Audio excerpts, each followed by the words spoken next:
Lição 9, classe de adultos, as histórias e as poesias falam ao coração. O textuário está em Salmos 119, 107.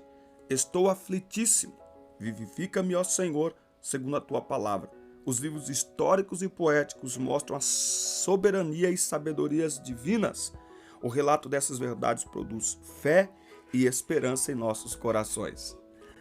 A paz de Cristo para todos, sejam muito bem-vindos a mais uma videoaula que ajuda professores, coordenadores, superintendentes a preparar a lição 9 da classe de adultos. Eu sou o professor Denis Pereira e é sempre um prazer ter os irmãos por aqui semanalmente, com as videoaulas para as classes de adolescentes, juvenis, jovens e adultos. Eu sou diácono da Assembleia de Deus, Ministério do Belém em Campinas, presidido pelo pastor Paulo Freire e atuo há mais de 20 anos na EBD.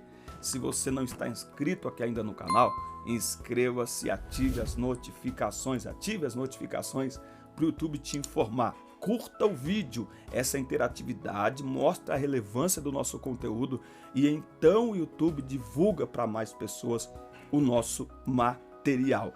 Deixe o seu comentário também, deixe o seu comentário. O seu comentário, além de nos ajudar, impulsiona o canal. E vai aparecer aqui, você vai ver nesta aula comentários das lições anteriores e na próxima aula você vai ver o teu comentário por aqui. Então comente aí, fale para nós de onde você nos assiste e a importância do nosso material e compartilhe o link deste vídeo com outros professores também. Pegue lápis, revista, caneta, Bíblia e vamos juntos preparar mais uma aula da Escola Dominical.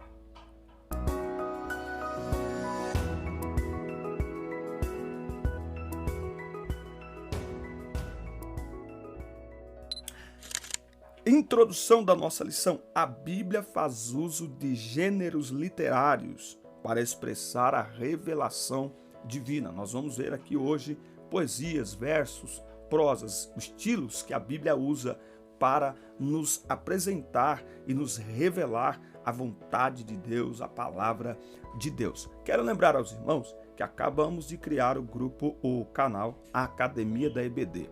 As aulas da Escola Dominical continuaremos postando aqui, até em respeito e consideração a mais de 22 mil professores, chegaremos aos 30k, eu conto com você. No Academia da EBD, será dedicado exclusivamente à EBD, com treinamentos, palestras, dinâmicas, cortes da EBD, por isso eu vou deixar o link aqui, inscreva-se lá nesse canal também, a Academia da EBD, e tem uma novidade inédita para o Brasil, chegando nos próximos meses, quando o assunto é escola dominical. Fique atento, nos siga nas redes sociais, aqui na descrição tem um link, acesse o meu site, tem diversas pastas para você abrir, temos 5 grupos de professores no WhatsApp para você participar semanalmente conosco e tem um link para baixar o conteúdo dessa aula em PDF, você vai ver um conteúdo que nós vamos colocar aqui e outros conteúdos de outras igrejas também. Fique atento, estamos aqui para servir os irmãos.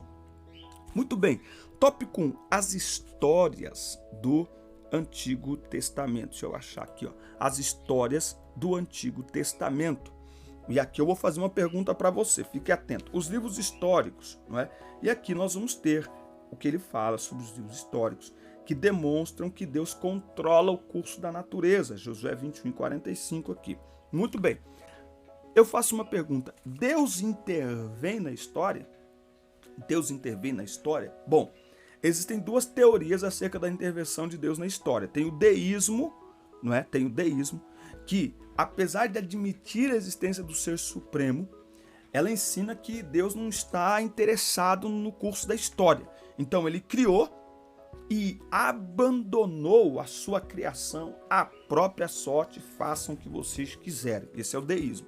O teísmo, ele admite a existência de Deus, mas de um Deus pessoal, criador e preservador de tudo quanto existe e que em sua inquestionável sabedoria e soberania intervém nos negócios humanos. Vamos ver o que a Bíblia diz aqui em Hebreus 1:3, o qual, sendo o esplendor de sua glória e a imagem expressa de sua pessoa, e sustentando todas as coisas pela palavra do seu poder.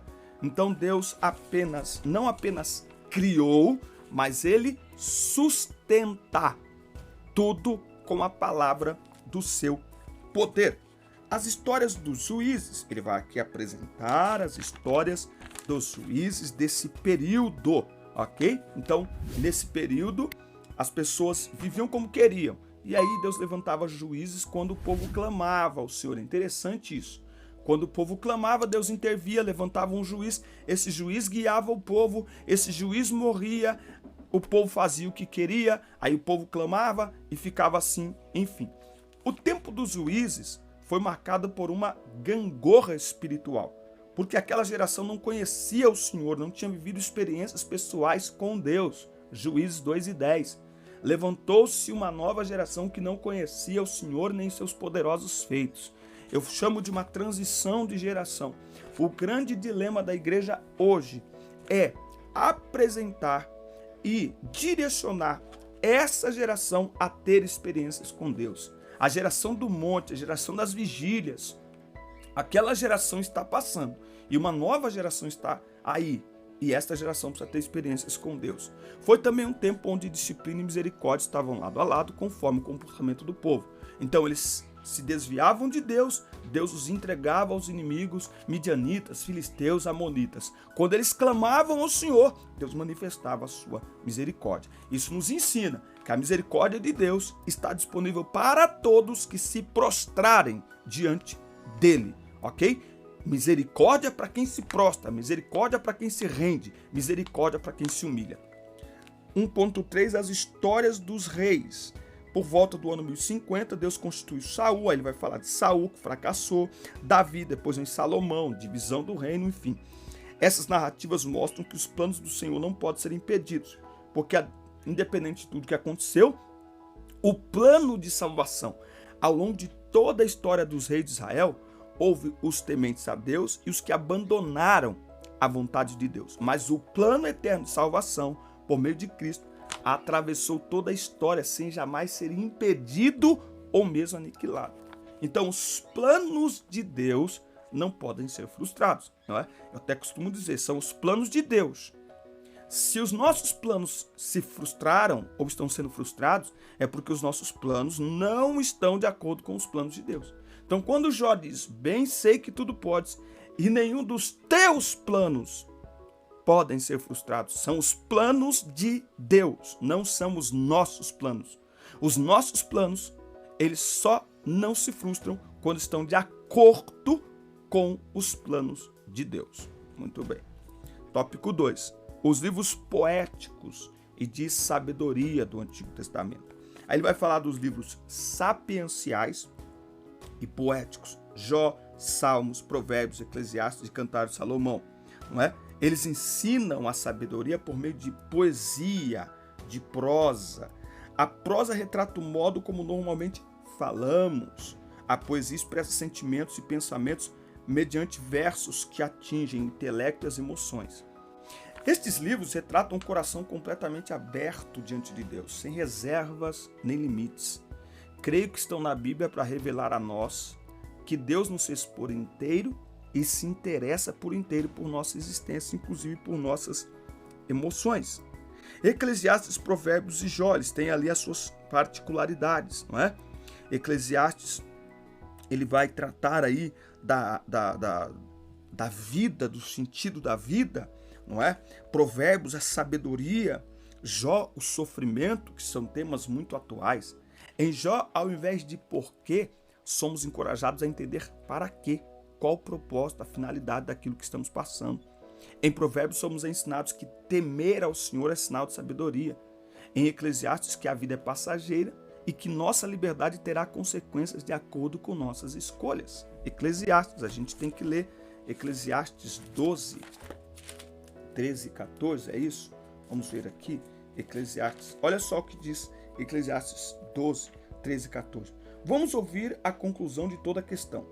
Teme a Deus e guarda os seus mandamentos, porque isto é o dever de todo homem, porque Deus há de trazer toda obra a juízo, com cada coisa secreta, quer seja boa, quer seja má. Então a vida é passageira e nossa liberdade terá consequência de acordo com nossas escolhas.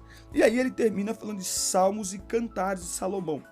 E Salmos é a forma mais bíblica de aprendermos na prática como devemos orar e cultuar a Deus. Está ali no livro de Salmos, Salmo 100, por exemplo. Celebrai com júbilo ao Senhor todos os moradores da terra. Servi ao Senhor com alegria e apresentai-vos diante dele com canto. Sabei que o Senhor é bom, foi ele não nós que nos fez pôr o seu e ovelha do seu pasto. Então, a maneira como nós devemos cultuar. Então, no livro de Salmos a gente aprende como orar e a gente aprende como cultuar. Cantares revela toda a beleza da união conjugal entre um homem e uma mulher. Há até pessoas, Cantares não foi inspirado, não aceito Cantares no cânon bíblico, que não sei o quê. Irmão, a gente aceita a Bíblia como um todo, 2 Timóteo 3,16. Toda escritura é divinamente inspirada. Então é toda a escritura, não é? Então, por favor, não é porque o inimigo sujou, né? Ele manchou, né? E usa essa área sexual da maneira mais sólida possível, que isso é sujo. Originalmente falando, não, Deus criou de forma linda, maravilhosa e abençoada entre marido e mulher. Esta parte da nossa vida. Tópico 3, uma mensagem ao coração. Uma mensagem primeiro de soberania. A Bíblia descreve o que Deus fez na vida das pessoas e por meio delas. Assim sendo, o nosso coração deve se aquietar porque Deus é soberano. Ele age na história e nada acontece fora de sua vontade. Em sua soberania, Deus tudo sabe e age de acordo com sua vontade para cumprir os seus propósitos. Nem sempre Deus explica, mas ele está agindo, como está aqui, em Isaías, capítulo... Vamos ler Bíblia, né, irmão? Bíblia é tudo de bom. Isaías 55, 8. Porque os meus pensamentos não são os vossos pensamentos, nem são os vossos caminhos os meus caminhos, diz o Senhor. Porque os meus pensamentos não são os vossos pensamentos, nem são os vossos caminhos os meus caminhos, diz o Senhor. Porque como os céus são mais altos do que a terra, deste modo são os meus caminhos mais altos do que os vossos caminhos, e os meus pensamentos do que os vossos pensamentos.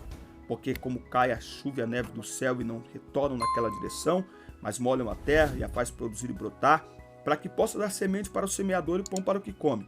Assim será a palavra que sair da minha boca. Ela não retornará para mim vazia, porém ela fará acontecer aquilo que eu desejo e prosperará naquilo para o qual eu a enviei. Então, a mensagem de Deus é soberana, a palavra de Deus é soberana.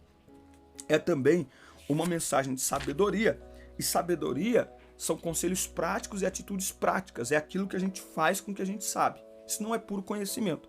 Esses conselhos são muitas vezes ignorados, inclusive por cristãos. Existem incrédulos, existem ímpios, que uma vez que foram criados com conceitos judaico-cristãos, eles cumprem princípios bíblicos e prosperam na vida.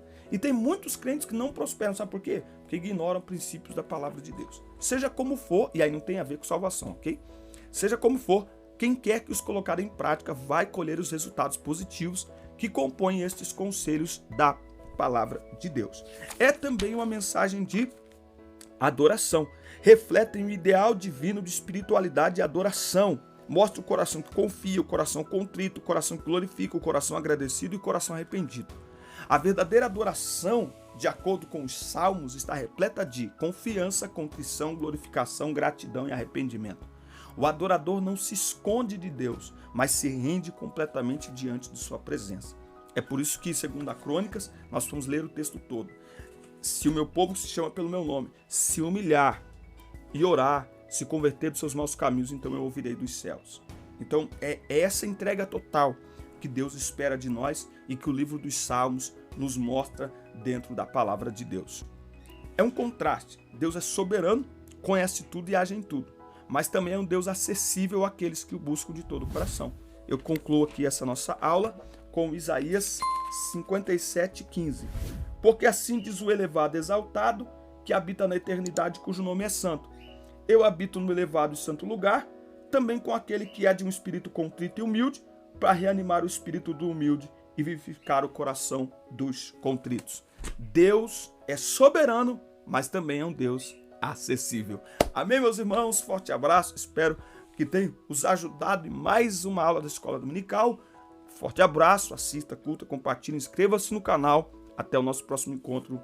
Deus abençoe.